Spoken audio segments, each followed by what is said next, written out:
Man, imagine living with the mark of the first murder etched right on your forehead for everyone to see. Cain knew that feeling.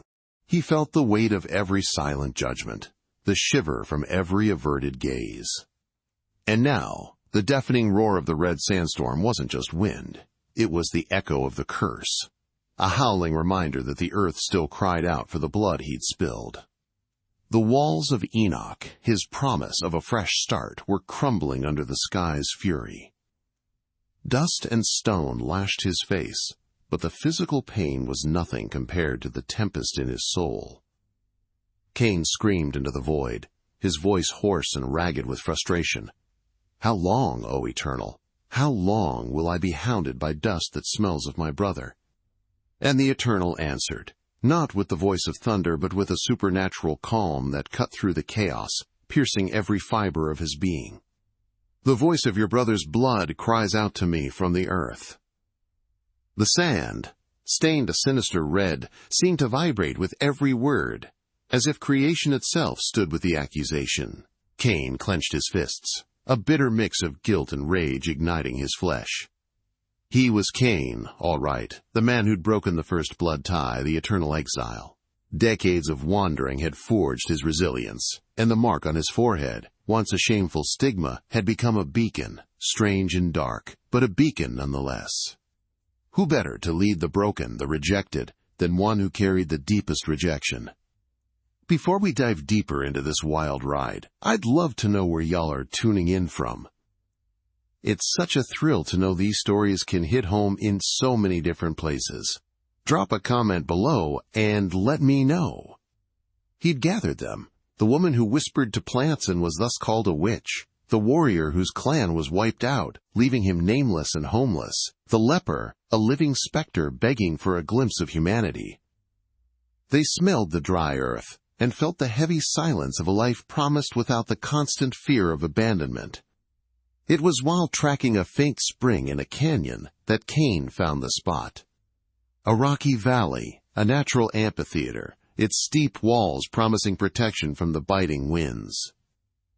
The air there was surprisingly humid, and small shrubs defied the aridity, a sign of life. A glimmer of hope sparked in his eyes, a flicker in a heart he thought had turned to stone. Before his followers, whose eyes, hungry for purpose, fixed on him, Cain declared, his voice echoing against the ancient stones, "Our wandering is over. No longer will we flee like dogs. Here, in this valley, we will build Enoch, a city for all those the world has turned its back on, a refuge for those forgotten by God and by men." For the first time in a long time, the word hope didn't sound like an empty whisper. It transformed into a fire, warm and real, warming souls chilled by exclusion. They looked at each other, a spark of belief rekindling in their tired eyes, the promise of a home, of belonging. Now, get ready to dive into the incredible journey of a person who, with courage and vulnerability, overcame unimaginable challenges amidst pain and uncertainty. You'll learn how self-compassion and recognizing your own limits can be applied to your own life to face moments of crisis and triumph. Let's get to it. The picks began to strike the stones, shouts of effort mixed with the sound of the wind, and the first structures of homes and walls began to rise, slow and steady, a testament to the new hope Cain had ignited. Under the relentless sun, the city of Enoch started to take shape. Cain, hands caked with dirt and sweat, oversaw every stone, every foundation. He was a natural builder, and seeing the structures rise, brick by brick, filled him with a fierce pride, a kind of satisfaction he hadn't felt in ages. Homes multiplied, nascent streets began to delineate themselves, and the promise of a safe haven for the homeless seemed more and more real. The air echoed with the clang of hammers and the chants of the workers. There was a palpable energy, a newfound hope blossoming from that arid ground. Cain watched his followers, many of them with visible and invisible scars, finding purpose in what he had started. His authority no longer came just from the mark, but from the vision he offered. But pride has its price. He felt it first as a chill down his spine, then as a dry whisper in the wind. The first red sandstorm, smaller than those of the past, but unmistakable, rose on the horizon. It didn't sweep everything away, but it hit a section of the newly built wall, knocking down stones and breaking the optimistic rhythm of the work. As the dust settled, CAIN saw it. Not with his eyes, but with his soul. In the swirling sand, for an instant, Abel's face, a pale, accusing glimpse that chilled his blood and made him look away. The vision dissipated, leaving behind only the acrid smell of earth and a sharp pang of dread. He ignored the warning, pushing the memory to the back of his mind. It was just a coincidence, a mirage born of exhaustion. Construction resumed with even more fervor. CAIN demanded more, pushed harder, almost as if he could defy the heavens through sheer hard work. The city grew, and with it, the danger. Then it came. Not a premonition, but a mountain of sand and fury that swallowed the horizon. The second storm was massive, a scarlet monster roaring with the force of 1,000 winds. CAIN yelled orders, but they were lost in the deafening sound. The watchtower, which had been the pride of his people, collapsed in a crash of stone and wood, taking with it some of his most loyal followers, crushed beneath the rubble. At the height of the storm, in the chaos that seemed to swallow everything, CAIN was thrown to the ground. Covered in sand, with the taste of blood in his mouth, he lifted his head. And there he was. Abel. Not a fleeting vision, but an almost solid figure, made of dust and flickering light. Abel's gaze wasn't one of hatred, but of deep sorrow, and he pointed to the earth beneath CAIN's feet.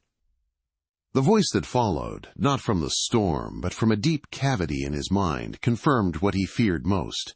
You cannot conquer the curse with force, CAIN. The ground cries for vengeance. You must pacify the earth. Understanding hit him like a lightning bolt. The storm wasn't just the weather. It was his brother's blood, taking its revenge, washing away his constructions, reminding him of his original sin. A cold shiver ran down his spine. He had tried to build a sanctuary, a refuge, but he was only attracting more divine wrath.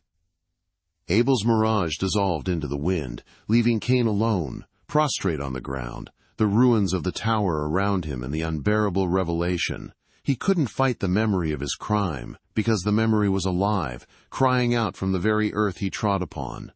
It was a burden he had tried to bury with stones, but it refused to be forgotten. It's in these turning points that you gotta ask yourself, how would we react if our past literally rose up to confront us? Life's full of storms, and not all of them are sand. Some are doubt, loss, failures that haunt us. If you've ever felt like that, alone in the middle of a storm, fighting something that feels bigger than you, drop an amen in the comments. Your story might just hit home for someone else who needs to hear it. Humbled, covered in dust, and with the weight of revelation crushing him, CAIN got up. His eyes swept over the ruins, the inert bodies of his loyal ones. The initial fury gave way to a cold despair. He had failed. Trying to tame the curse with force, with stone walls and human effort, was like trying to stop the ocean with your bare hands. He couldn't build on blood, couldn't bury Abel's memory under piles of rocks. In the days that followed, CAIN tried everything. He prayed, prostrate in the dust, in a silence that seemed to find no echo in the heavens. He built altars, simple, unadorned piles of stone, and on them he offered the best animals from his flocks, the smell of incense and burning meat spiraling skyward. He forbade the shedding of any blood in the valley, imposed fasts and collective prayers, all in the hope of pacifying the earth. Nothing worked. The storms continued, relentless, smaller at first, then growing in fury and duration, each one bringing with it the torturous mirages of Abel. They weren't just visions. They were sighs in the wind, accusatory whispers that seemed to emerge from the very sand that lashed their faces. His people's faith, once a vibrant fire, began to falter, transforming into a dying ember. Murmurs spread like a disease. "Cain's mark is a curse for all of us," some said. "He brought us to damnation," others whispered. Cain heard them, every word sinking like a stone into his already oppressed chest. The leader who had ignited hope now saw darkness spread through Enoch. The old seer, a woman with deep eyes and wrinkles that told stories of ages past, approached him one day, her voice low, almost a lament. "Cain," she began, her eyes fixed on a point beyond the horizon.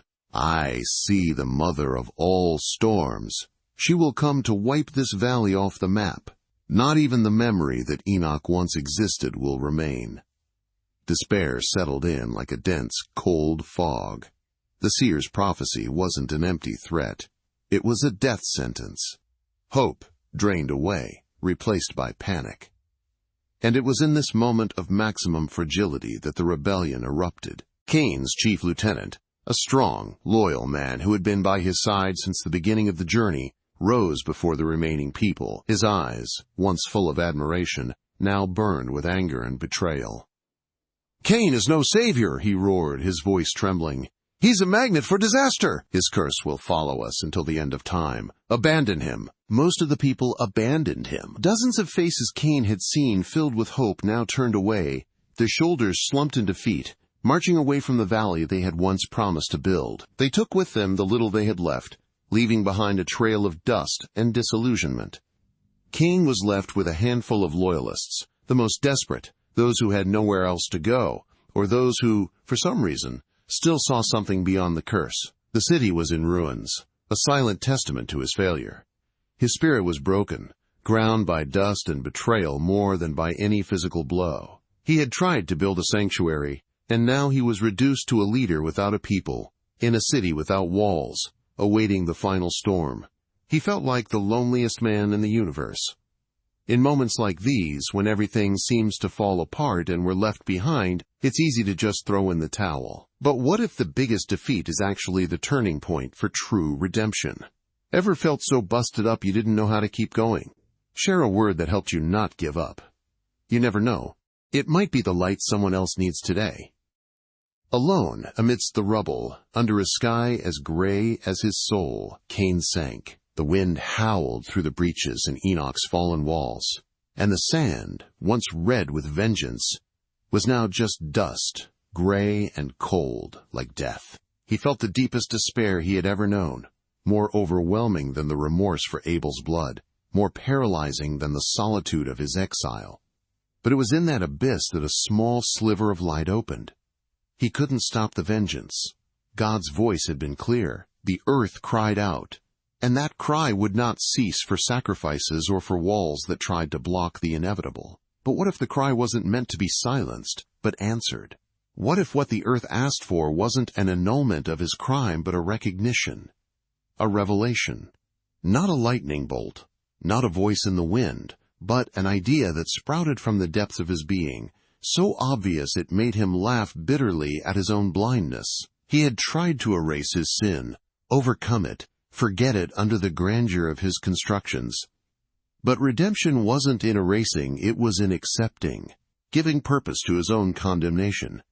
He stood up, staggering, but with a new strength burning in his eyes. He gathered his last followers, the few who remained, their faces etched with exhaustion and doubt. "We won't rebuild the walls to fight the storm." His voice sounded hoarse, but with growing conviction. They looked at him, confused, waiting for the next sign of his madness. "We will divert the earth's fury, and we will honor what has been forgotten." The idea seemed insane. The seer had spoken of the mother of all storms, and the sky was already darkening again on the horizon, painting itself red, announcing the horror. But there was something in Cain's gaze, a renewed determination, that captivated the few faithful. With time running out, Cain and his followers worked feverishly, not on walls that tried to contain the fury, but on something different, something that seemed to defy logic. First, they dug deep channels, immense furrows in the earth, designed to divert the physical force of the wind. creating corridors for the sand instead of barriers.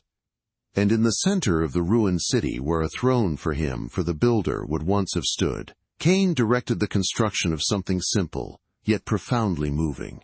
A memorial. Not a glorious statue, not a monument to his own grandeur, but a simple, solemn memorial stone for Abel. An altar of remembrance in the heart of Enoch. The final storm approached, a scarlet behemoth swallowing the horizon, roaring like a million hungry beasts. The sand hit them with the force of stones, and fear froze the blood in the veins of the few who remained. But CAIN did not flinch. He climbed onto the newly built memorial, his solitary figure facing the imminent fury. Before his followers, whose fixed eyes mixed fear and a spark of hope, CAIN began to speak. His voice, at first weak against the wind, gained strength. He didn't defend himself, didn't justify. He told the full story of his crime, omitting nothing. The envy that gnawed at him, the jealousy that blinded him, the impulsive act, and the lost love of a brother. It was a public confession, raw and stripped bare, not of a killer, but of a broken man, repentant, and, for the first time, truly humble. When the storm reached its peak, the channels, to everyone's surprise, worked. The overwhelming force of the wind was diverted, swirling around the city center, a dance of sand and fury that bypassed the memorial. And at the exact moment CAIN's confession reached its climax, the mirage of Abel appeared one last time. Not accusing, but translucent, an ethereal form that, instead of pointing, dissolved peacefully into the swirling sand. The storm passed. Slowly the dust settled, revealing a scene of devastation, but also of a strange quietness. The city was damaged, the homes partially buried, months of effort seemingly in vain.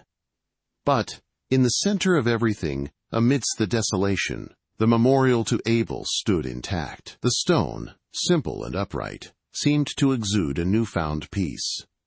The earth seemed, for the first time since CAIN's crime, silent. There was no clamor, no fury in the wind. It was a heavy, almost reverent silence. CAIN, still standing before the memorial, felt a relief he never thought possible. It wasn't the end of his curse, he knew, but it was the end of the war. He would remain marked, an exile forever, but his mission had changed. He was no longer the defiant one against God, the builder of walls against the inevitable. He was the guardian of his brother's memory, the one who, through his own pain and failure, would ensure that Abel, the innocent, would not be forgotten. The few followers who remained approached, their faces dirty, their eyes filled with a new admiration.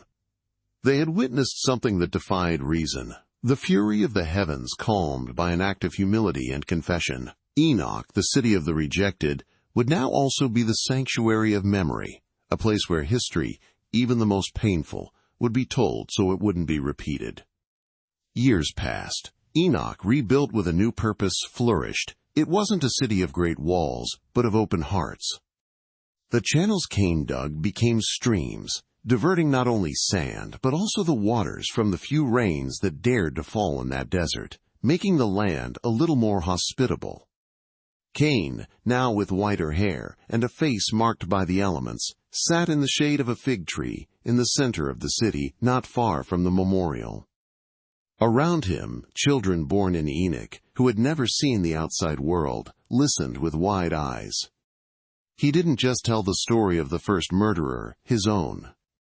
He told the story of Abel. He started from the beginning, the beauty of Abel's flocks, the purity of his heart, his simple and unwavering faith. He spoke of the joy Abel brought, the easy laughter, the smell of sacrifice smoke rising to the heavens and pleasing God. With every word, he ensured that Abel's memory would be as enduring as that of the first to kill. The city, born from CAIN's sin, became the guardian of Abel's legacy. And so, in the arid desert of the east of Eden, a new truth emerged. Redemption didn't erase the guilt, but transformed it into a greater purpose. You know, it's in our biggest screw-ups that we often find the path to our greatest mission. If this story hits you in the feels somehow, share it with someone who needs a dose of hope today. Sometimes, the brightest light comes from the shadows we dare to face.